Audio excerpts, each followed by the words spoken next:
Nous sommes toujours à l'Auditorium de Verdun pour cette journée médiatique où j'ai la chance d'accueillir plusieurs joueurs et d'avoir des conversations franchement intéressantes. Et là, je dois dire que je suis très heureuse d'avoir Quincy Guerrier ici présent, ailier montréalais qui revient chez lui après avoir eu des expériences assez impressionnantes, merci, dans la NCAA notamment, mais aussi récemment avec les Raptors 905 dans la G League, qui est un peu le club école, si vous voulez, des Raptors de Toronto.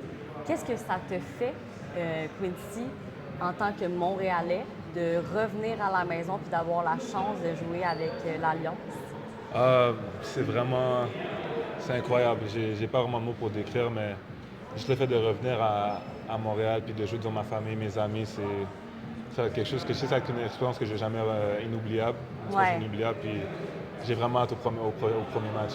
Absolument, parce que ça fait un moment que tu es parti de la maison, hein? Tu as été en Ouais. NCAA. Parle-moi un peu des dernières années, de comment tu as trouvé ça, parce qu'on s'entend que la NCAA, le March Madness, ça s'appelle pas Madness pour rien. Ouais, ouais, ouais. J'ai assisté à des matchs, là, c'est Ouais. la jungle, c'est fou, c'est plus grand que grand. Ouais. Comment Quincy a évolué au cours de ces années-là? Puis qu'est-ce que ça t'a appris, ça t'a permis d'être aujourd'hui? Je pense que la base de tout ça, c'était vraiment à Tedford. Mes coachs, Ouais. comment ils ont approché le fait qu'à Tedford, j'étais on va dire, meilleur marqueur, meilleur Ouais. joueur et tout, mais ils m'ont toujours approché comme si je n'étais pas le meilleur joueur ou quoi que ce soit. Puis je pense que c'est le fait que c'est ça qui m'a aidé à me développer puis pouvoir traverser des épreuves dans la NCAA des fois, genre. Exemple, parce que là, dans la NCAA, tout le monde est bon aussi, puis Ouais. tout, puis des fois, il y a du favoritisme, puis tout, la politique, puis ces affaires-là, mais euh, j'ai adoré mon parcours. Je pense que j'ai appris beaucoup aux trois écoles que j'ai joué pour. Ouais. Puis ça m'a vraiment aidé pour juste cette année, justement, avec le Raptors 905. Vraiment de juste rester focus, de ne pas laisser les petits trucs, des fois, m'affecter mentalement et tout. À la fin de la journée, je suis un humain, puis ça m'a affecté des fois, Bien que je le sûr. veuille ou pas, mais c'est comment je vais gérer ça, puis tout. Puis je pense que j'ai vraiment appris par rapport à ça. Ouais. Comment on fait face à l'adversité? Exactement. Ouais. De ce que je retiens de ton parcours en NCAA, parce que Ouais. tu le dis, hein, on arrive, puis c'est fou parce qu'il y a tellement d'athlètes qui m'ont dit ça. On est habitué d'être les meilleurs dans chacune de nos équipes, Ouais. dans chacune de nos équipes, puis là on arrive à des rangs professionnels, par exemple au hockey dans la Ligue américaine, et on se rend compte que c'est plus le cas. On n'est plus le meilleur joueur, puis on n'a pas appris nécessairement à gérer ça. Toi, tu l'as appris avant. Ce qui est intéressant, c'est que tu as une courbe d'apprentissage, c'est-à-dire, en fait, ton rôle a un peu changé. Puis je ramène ça, encore une fois, pour les partisans là, qui aiment aussi le hockey. Ouais. Tu sais, moi, j'ai eu la chance d'être avec les gars du Rocket, beaucoup avec les recrues qui ont gradué éventuellement avec le Canadien. Puis il y a un Jake Evans, par exemple, qui était comme toi, un marqueur. C'était le gars qui était sur le premier avantage numérique, mais il savait qu'il ne ferait pas sa place comme ça dans la Ligue nationale parce qu'il y en avait trop. Ouais. Donc, lui, il s'est dit, ben, comment je peux faire pour me faire ma place dans la LNH? Puis à l'époque, Joël Bouchard lui avait dit, ben, devenir un centre de troisième trio, donc développer ton côté défensif. Ouais. Est-ce que je me trompe ou c'est un petit peu ça aussi que tu as vécu Ouais. dans la NCAA Ouais. comme Ben, parcours? ouais, surtout le fait que je savais que pour moi, pour jouer dans la NBA, c'est ma défense en premier. Parce que Ouais. l'exemple parfait que je pourrais donner, exemple pour les Phoenix Suns dans la NBA. Tu as Devin Booker, Bradley Beal puis Kevin Durant qui sont ensemble. Ces exemples-là, j'étais avec cette équipe-là, je monte là-bas. Ils ont Pas de déjà comme chance. ils prennent 20 shots par game chaque, comme ils se distribuent peut-être 60 à 65 shots par C'est game. ça. Donc moi mon but, mon goal et je sais ma job, ce serait de défendre probablement le meilleur joueur de l'autre équipe, mettre des shots quand je suis tout seul ouvert, quand ils se font exemple doubler ou quoi que ce soit. Donc mon approche par rapport à ça, ça a vraiment été comme vraiment facile, je trouve, Ouais. parce que j'ai comme à Syracuse, j'ai appris vraiment que je pouvais prendre beaucoup de rebonds, comme j'étais physique et ces affaires-là. Donc, je pense que j'ai juste combiné tout ça, puis comme j'ai dit aussi, l'aspect mental, c'est le fait que j'ai des gens aussi qui m'ont supporté dans le parcours et tout, donc je suis très mature aussi par rapport à ça. Ouais. Genre, Ça a été j'ai toujours eu un côté comme mature par rapport à mon approche professionnelle, par rapport au basket, puis juste dans la vie en général. Mais ouais. Ça se ressent, pour Ouais. vrai. Ça a été qui ces personnes-là clés au cours de ce parcours-là qui t'ont appuyé puis qui t'ont aidé à évoluer comme tu le fais? Ouais, bah, il y avait mes coachs à Tête-Food, Armel, Oscar, Igor, Ibrahim. Ibrahim qui est maintenant qui est Ouais. l'assistant GM ici, mais euh, après, vraiment, je pourrais dire, Ibrahim, c'est mon mentor, là. C'est lui qui Ouais. m'a... on se parle à chaque jour et tout par rapport au basket ou la vie, leçon de vie et tout. Puis c'est sur des gens de ma famille et tout aussi, là, mais ça a été un parcours exceptionnel. Je pense que je suis dans une position où il y a beaucoup de gens qui auraient aimé être dans ma position. Puis je suis vraiment reconnaissant par rapport à tout ce que j'ai accompli jusqu'à maintenant. Ça, c'est le fun parce que, tu sais, parfois, ça s'est pas passé comme on voulait nécessairement, mais que tu sois capable de tirer le positif de Ouais, ça, ouais, de ouais. te dire, hey, je suis chanceux d'avoir. Parce que, tu sais, on a 5 ans puis on a des rêves grands de même. Ouais, Après ouais. ça, la vie arrive, life happens, puis tu te rends compte que c'était pas comment tu l'avais prévu Ouais. nécessairement. Et je trouve que c'est une grande force qu'à ton âge, tu sois capable déjà de te dire, hey, je veux juste être reconnaissant pour Ouais, qu'est-ce ouais. que j'ai eu. Est-ce que Ibrahim a pesé dans la balance quand il est venu le temps de prendre une décision de rejoindre les Ouais, rangs ouais. de Ben, l'Alliance? c'était de lui, là. Ça a été parler avec lui, mon agent, puis c'est sûr, à la fin de la journée, c'était ma décision. Ouais. Puis je pense qu'il y avait beaucoup de...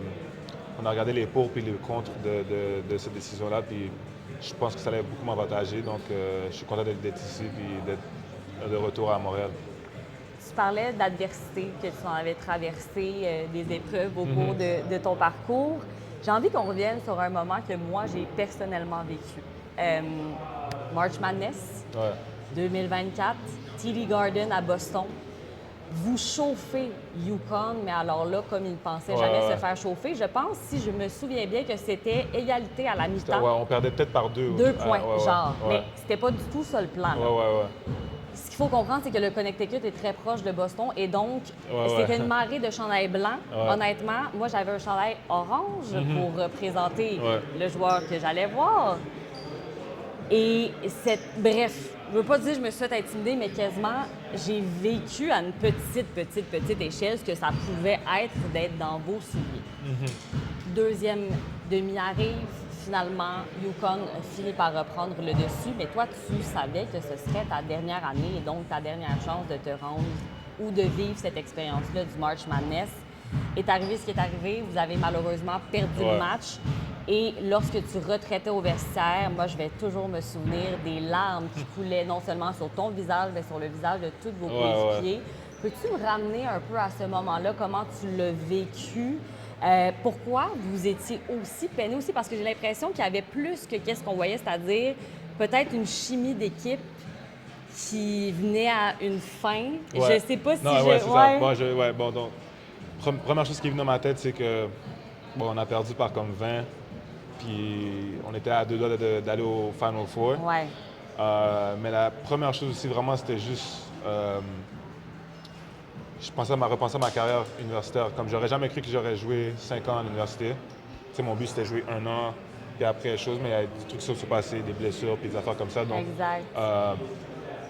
j'étais juste reconnaissant par rapport à ça, mais ça m'a fait vraiment de la peine aussi par rapport à juste tout mon parcours. Mais aussi, je pense que... je pense pas. Illinois, c'était la meilleure équipe en termes de chimie avec qui j'ai joué. Comme il y a tellement d'affaires qui se sont passées cette année-là. Ça se Il y voyait. avait un de nos joueurs qui avait un truc qui s'était passé avec, je sais pas, vous avez Personnellement. Ouais, Mais personnel. ça, c'est fou parce qu'on Parce que- l'oublie. ouais, on l'oublie que ouais, ouais. tout ça... Ouais, puis juste, là, je savais que ça allait être fini.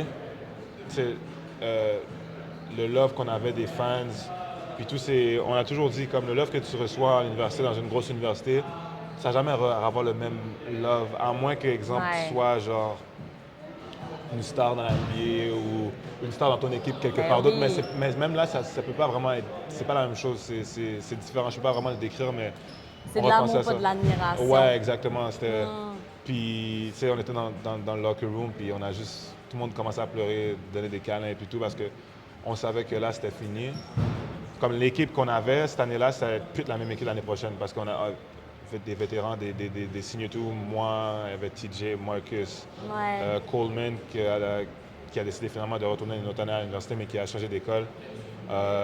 C'était juste quelque chose vraiment Justin aussi. Puis C'était la fin de tout ça. c'est la fin de tout ça. Puis Ouais. on a vraiment eu un bon bond cette année-là. Ouais. Moi aussi, c'était mon année où j'étais devenu papa et tout. Puis c'était juste beaucoup d'émotions par rapport à tout ce qui se passait. Puis c'était vraiment comme une année, comme j'ai dit, j'étais vraiment reconnaissant à la fin de la journée. Mais il fallait que les larmes Ben, sortent. clairement. Oui, Ouais, c'est ça. ouais. Puis c'était pas des larmes de tristesse. C'est fou parce que c'est exactement ce qu'on s'est dit. La personne avec qui j'étais, avec qui on a regardé le match, tout le long, parce qu'on on a eu la chance d'être très près du court, là, on était courtside, Ouais. ça se ressentait. On se disait, ah, il y a quelque chose qui se passe de spécial avec cette équipe-là.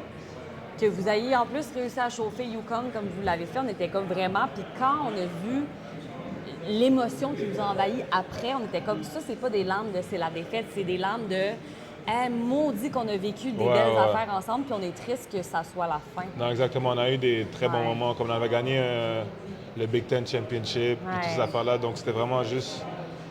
On était contents de notre saison. On a une très, très bonne saison. Comme... Avec tout ce qui s'est passé, qu'est-ce qui s'est passé, on a vraiment une bonne saison. Puis, oui, on aurait aimé que ça continue, puis qu'on gagne le championship, mais tu peux pas gagner tout dans la vie, puis on était juste triste par rapport à ça, mais moi, je vais toujours me rappeler d'Illinois. Comme j'ai ma bague chez moi. Ben oui. Moi, je pense que vous pouvez être très fiers de ce que vous avez accompli. C'est sûr, au contraire, tu sais, justement, quand tu es rentré dans le tunnel, on t'a juste comme...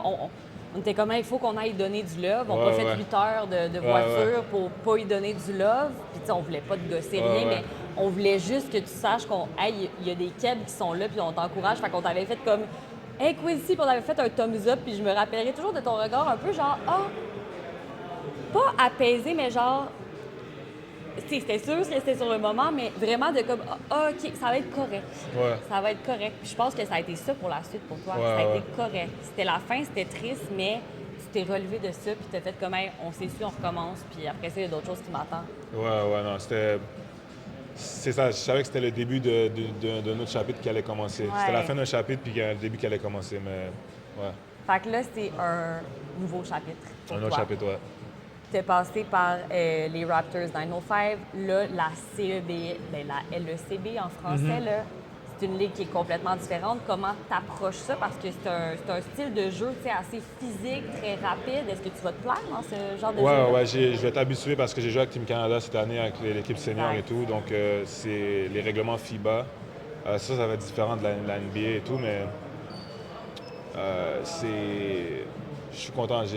Le talent est vraiment incroyable dans cette ligue-là. Il y a beaucoup de gens qui... C'est tous des professionnels. C'est pas un truc semi-pro, c'est des professionnels. Puis comment j'approche ça, c'est vraiment juste pour moi de continuer à me développer, mais qu'on gagne aussi. Puis j'ai vraiment hâte que la saison commence là. C'est comme, on dirait que cette équipe-ci, elle a aussi beaucoup évolué dans les dernières années, mais là, on arrive comme dans une nouvelle ère. Est-ce que c'est peut-être ça qui a fait pencher aussi dans la balance pour toi, que tu sentais que c'était comme le bon moment d'intégrer cette équipe-là avec les nouvelles acquisitions, les nouvelles ambitions de l'équipe? Je pense que c'était vraiment juste une histoire de timing aussi. Juste le fait que, j'aurais jamais cru qu'il y a 4 ans que j'aurais joué dans la CBL ou quoi que ce soit, mais le timing pour moi, c'est ma première année pro cette année.